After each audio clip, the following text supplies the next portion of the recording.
बिस्मिल्लाहिर्रहमानिर्रहीम इय्याका नअबुदु व इय्याका नस्तईन। आपने देखा होगा कि पिछले 1.5 महीने से पूरे पाकिस्तान में सेंसस का सिलसिला जारी है।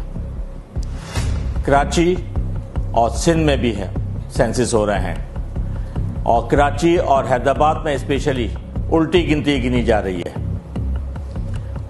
2017 के मुकाबले में इस वक्त जो इत्तलात हैं उसके मुताबिक 1 करोड़ 38 लाख अफराद कराची में गिनती किए गए हैं, जबकि 2017 में 1 करोड़ 7 लाख की आबादी डिक्लेयर की गई थी और उस पे भी हम तमाम कराची वालों को ऑब्जेक्शन थे।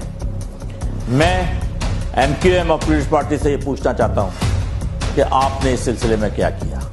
आप इम्पोर्टेड हुकूमत में मौजूद हैं और ख़ास तौर से IT मिनिस्टर जिनका ये काम है, जिन्होंने डिजिटाइज किया है और ये सेंसस का सिलसिला हमारी हुकूमत में असद उमर साहब ने प्लान किया था और ये पिछले साल 2022 में अप्रैल में शुरू होकर और जून में ख़त्म होना था।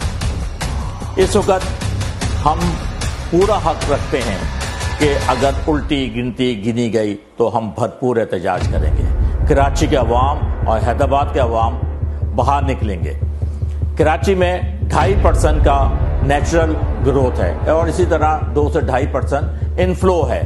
5% हर साल आबादी में इजाफा होता है। 5% के हिसाब से पिछले 5 से 6 साल में 40 लाख अफराद का इजाफा हुआ है और इस वक्त आबादी कम कर दी गई है। बाकी सिंध के शहरों की आबादी ज़्यादा दिखाई गई है। ये समझ से बाहर है। कराची के अवाम भरपूर तरीके से ईद के बाद अपने हक के लिए निकलेंगे। मैं ये पूछना चाहता हूँ पीपल्स पार्टी से और MQM से, आप सामने कुछ हैं, पीछे कुछ हैं। आपने कोई करारदाद पेश की असम्बली में? आपने कोई PDM अपनी जो नाजायज़ गवर्नमेंट है उनसे बात की?